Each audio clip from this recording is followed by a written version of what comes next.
Hello and welcome to London360, the only regular news feature show that keeps you up to date with everything that's going on in the capital. You can catch us here weekly, or you can watch the show anytime and get involved online at communitychannel.org/London360. In this show, we have an exciting lineup of stories, ranging from powerful demonstrations to the glitzy red carpet celebrating Asian achievements. With the refugee crisis right on our doorstep, more than 100,000 people marched through central London, protesting to let more refugees in the UK. I joined Bhat to capture some of the action.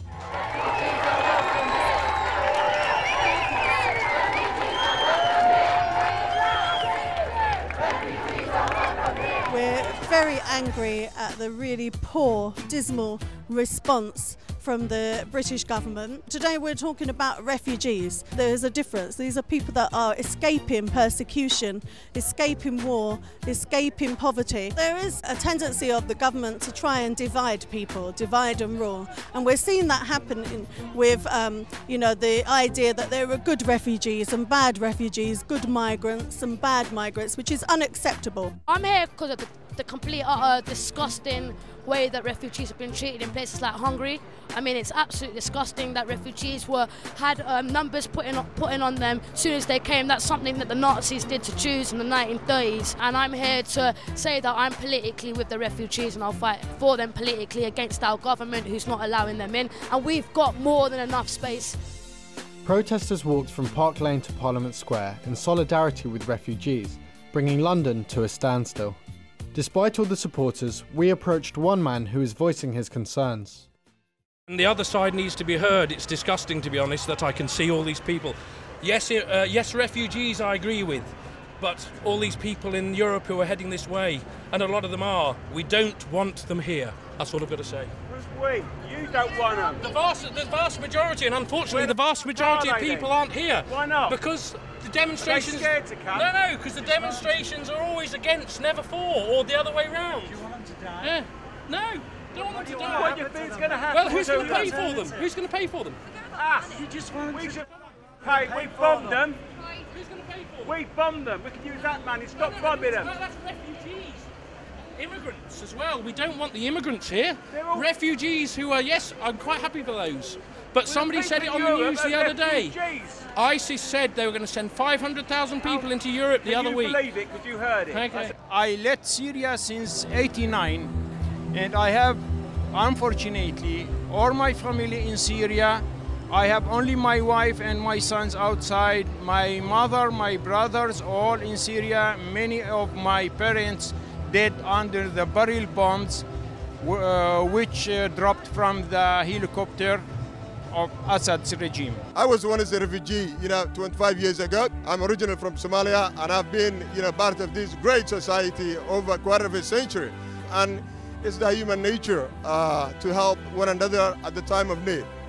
So we're one of the first refugees to actually come into the UK. So we come here to show solidarity with the people of Syria and many other refugees and remind people that there are many issues across the globe that Britain could put its input into and try and solve. Well, the only swarm I've seen is not refugees but people on this demonstration. And I'll tell you what, let's make this swarm bigger and bigger so David Cameron has no choice but to listen to the people. The people actually pay the tax. I pay my taxes and I don't mind it going on refugees, Mr. Cameron. Really, I remember at one point in the demo, I looked back and you saw a sea of people. That's always a great feeling. So it was a great success, I think. Jack White, Jimmy Carr and Russell Howard. These are some of the most well-known funny men on our TV screens, but are we seeing enough black comedians breaking into the mainstream? And if not, why not? Bhat went along to Jamaica VS World comedy night to find out.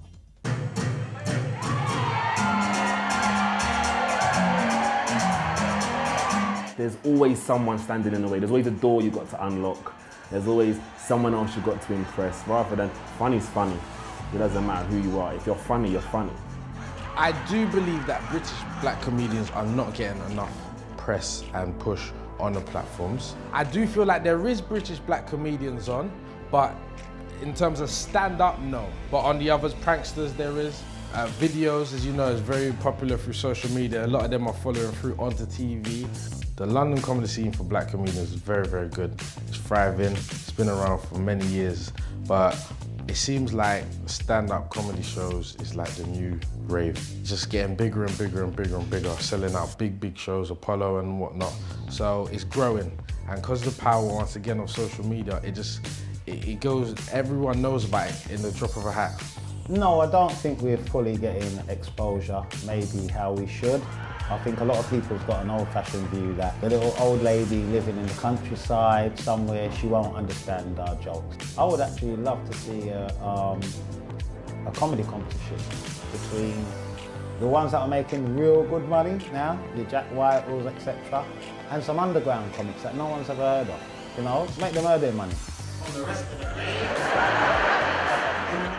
I think it's not just British black comedians. I think that's true, but if you look at it, they've only started making inroads for women now, and we make up 51% of the population. So we're just beginning to get a shot at it, and I think it does tend to be white men, often middle-class men, and I think unfortunately it's true that on the mainstream, if you have a show, you would have just women or black comics or Asian comics on their bill, people won't go. People need to see a white middle-class face, and then they'll trust that the comedy's funny. A lot of black comedians don't get the look in, but with us as black comedians, we try to give everybody, it doesn't matter whether you're black, white, Asian or avatar, it doesn't matter, to a platform. And I think sometimes that we don't get given that opportunity, not because we're not funny, but there's always someone standing in the way. There's always a door you've got to unlock. There's always someone else you've got to impress, rather than funny's funny. Do you know what I mean? Right now we live in a diverse culture. The world's changed, and sometimes I think situations need to change along with it, but that's not always the way. I love the fact that the community support them. You saw the place was packed out this evening. So to be honest, even if they don't make it into the mainstream, like, we will always support them. So it's always nice to come out to a comedy event. You have to kind of be on the same level to understand the humour. There's certain jokes that black comedians can make that if a white comedian made, it just wouldn't go down the same way. Do you know what I mean? I think that they should be given a few chances rather than straight away say no to black people. You know what I mean? Like, give them a chance, see how the first event goes, then maybe you know, they might feel like it needs to carry on. It's for the people really to say, we like this guy or we don't like this guy. To actually just keep us off totally, you're denying people that might be future fans an opportunity to see us. Here at London360, we love to give people a platform to have a say about their great city. So we invite you to send us your stories, points of view, or even passionate rants. Charli from Peckham went to explore how a South London community garden once had a morbid past. Take it away, Charli. I'm Charli, and I'm currently on Red Cross Way in Borough. Now, where I'm standing may not look particularly interesting, but this is home to one of London's most historical and archaeological discoveries. This large concrete area is known as Crossbones Graveyard, where the remains of up to 15,000 paupers and prostitutes dating back to the 16th century are buried. Over a third of these bodies were children, highlighting the amount of infant mortality in Southwark at the time. What bones have you found, personally? Part of skulls, scapula, tibia, quite a few child bones. For many years, ribbons, candles and flowers have been placed at the gate of this site to commemorate the bodies found.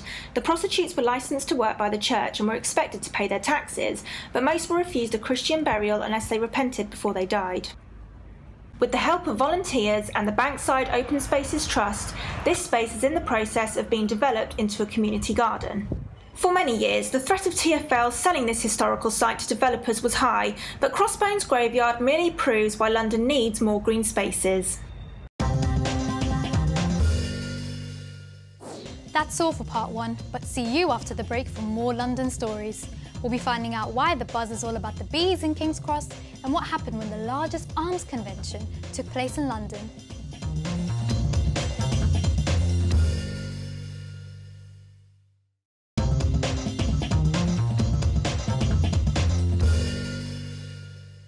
Welcome back to part 2 of London360, the only show that unearths real stories from London's hidden communities. Protesters were up in arms against the world's largest weapons fair. Sooner Yokes went down to the Excel Centre to discover why campaign organisations came together to try to stop the exhibition from happening.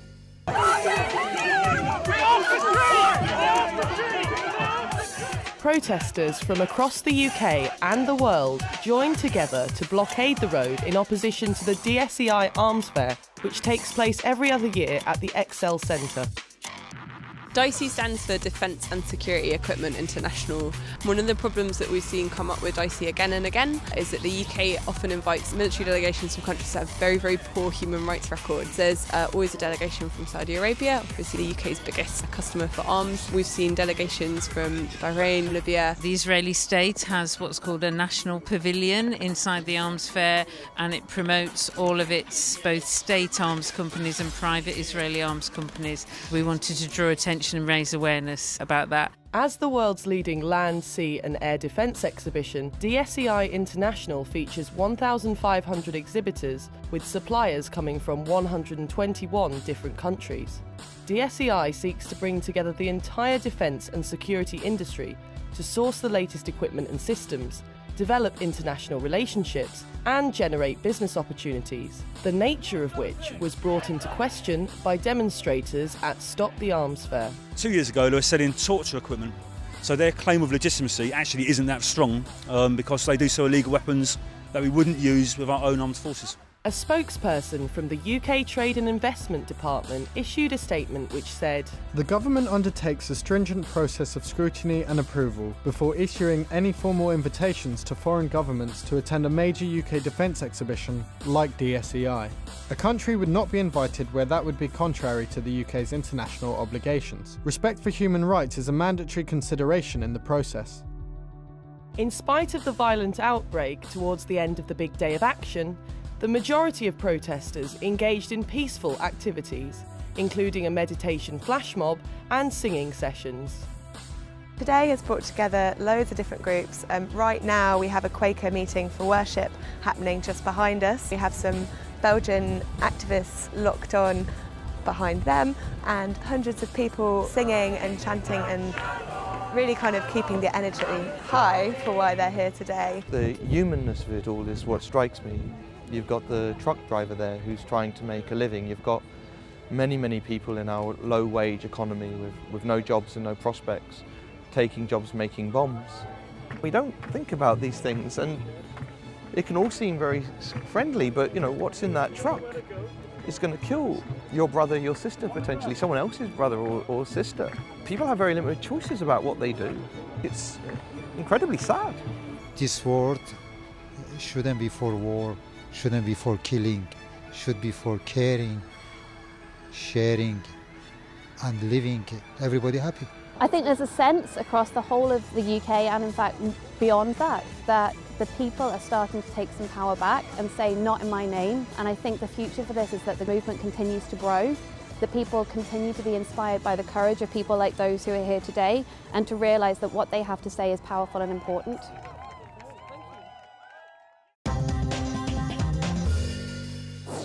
Bees. Most people think we can't live with them, but in reality we can't live without them. Bhat Saidi joined the Honey Club in King's Cross to find out how Londoners can help save the bee population. How would you feel if bees weren't around anymore? I feel like we're doomed. Because we would be. No one would be really alive. Here in King's Cross, one group is on a mission to highlight the importance of bees with a citizen science project this summer. The population of bees has been declining drastically across the globe. Our ecosystem wouldn't be much without them. So London-based social enterprise The Honey Club launched a new project this summer called the Bee Trail.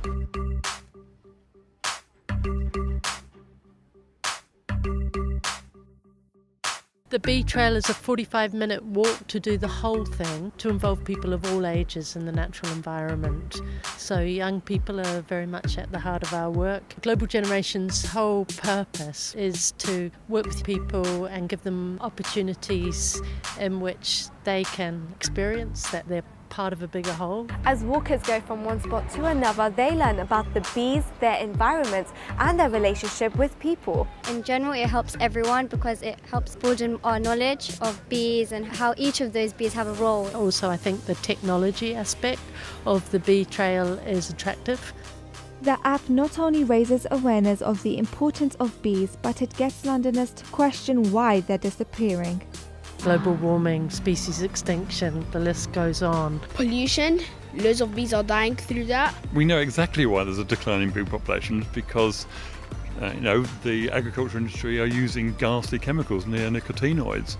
Londoners love their plants. There's lots of habitat for bees, and there's no spraying. It's really important to have bees thriving in cities, because it's really difficult for them to do well nowadays with all our monoculture and the way that we grow crops for miles, in the countryside. They seem to do a lot better in the cities.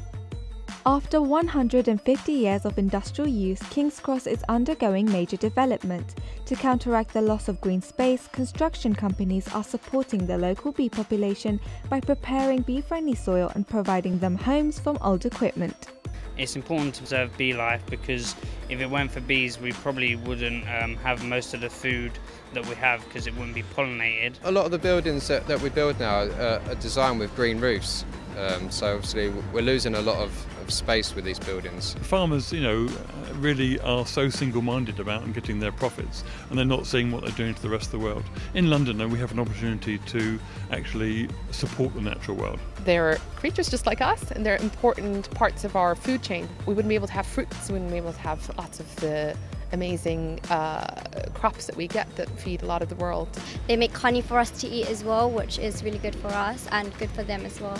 What do we have to do to keep bees around? Most of their homes are being destroyed by people who don't really know what they are doing. You can make little habitats for them in your garden, piles of wood and bricks. They hibernate over winter, so making sure that you've got diverse landscapes in your garden. Bees can live in hives up to 50,000 plus. 50,000 relatives in my house, I wouldn't be happy. We probably wouldn't get on.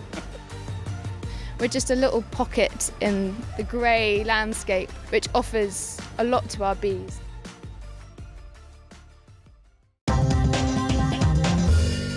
The 15th Annual Asian Achievers Awards saw leaders from the Asian community gain recognition of their trailblazing work in music, business and the civil service. London360 reporter Rishi Pasood glammed up for the event at Grosvenor House.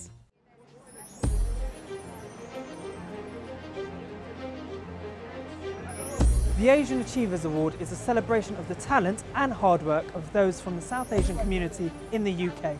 I'm here at Grosvenor House to find out what's in store on its 15th anniversary. I mean, I'm really proud to be representing the Asian community. As I said, I'm half Pakistani and half Italian, so I feel like I bring the multicultural society to the forefront. And why is it important to have an event like the Asian Achievers Award? It's just really important to get to celebrate each other, I think, in a way which isn't just our typical wedding or, family get-together. It's nice to be on Park Lane at this prestigious place, watching and meeting and connecting with other people in our industry. As Asians, we've gone from our own little businesses to developing other fields of work. We've got young Asians who are working in the media, they're working in the fashion industry, they're working in sports, and we're becoming leaders, and that's a massive thing to celebrate. When I first began, I was very much one of the few Asian faces in a huge industry that was predominantly white. I look at my colleagues now, I look in the newsroom now, and I see a much better mix of ethnic minorities. Do I think it's enough? The answer is very definitely no. But do I think changes are being brought about? The answer is very definitely yes. And I think awards like this have a really important part to play, because what they do is say, look at this person in the arts, look at this person in business, look at this person in sport. Let's celebrate them, let's get their names out there, and let's get them known. I've been frank, we have more work to do in the armed forces. I want to see the percentage even higher. I want to see more Asian officers rise up through the armed forces. Perhaps one day to command, why not, a British Asian general or an admiral. I think it's fantastic to actually build a profile of Asian and particularly young, dynamic entrepreneurs that are changing the face of entrepreneurship. What you're seeing in events like this is new technologies, new business ideas and industries coming to light, and let's face it, Asians are driving change in every single part of the UK economy. Awards on the night also included categories for media, sports and achievement in community service, which was won by the founder of Karma Nirvana for their work supporting victims of honour crimes and forced marriages. I stand here today with this award, really proud because it's recognition from that very community who needs to take a lead. So I hope that this will empower other women as well to know that I'm a role model, but so are you can do it too. In relation to music and culture, the need for Asians not to be pigeonholed was stressed by DJ Nihar. We need to see more Asians, not necessarily doing Bhangra and Bollywood, but doing mainstream and understanding that if you want to aspire to be a great artist, don't aspire to be a great Asian artist, aspire to be Usher. If you want to be an R&B artist, aspire to be a big kind of guitar band like Royal Blood. Ed Sheeran handed me his CD before he was signed, you know, in a little club in Notting Hill and said, listen to this, I'm the coolest ginger kid in the country. You know, those people that when you see it in their eyes, they can't do anything else. The passion is there, the hunger is there, the work ethic is there, and that's what you need to see, that hustle. It is these ingredients that are driving Asians to succeed in greater numbers like never before. That's it for this week's episode. We hope you enjoyed the show. To find out more information about any of the stories featured on today's show, or to send in any suggestions you may have for the future, head to communitychannel.org/London360. If you'd like to stay up to date with what goes on behind the scenes here, be sure to join in on the conversation and follow us on Twitter @London_360. Remember, keep it 360.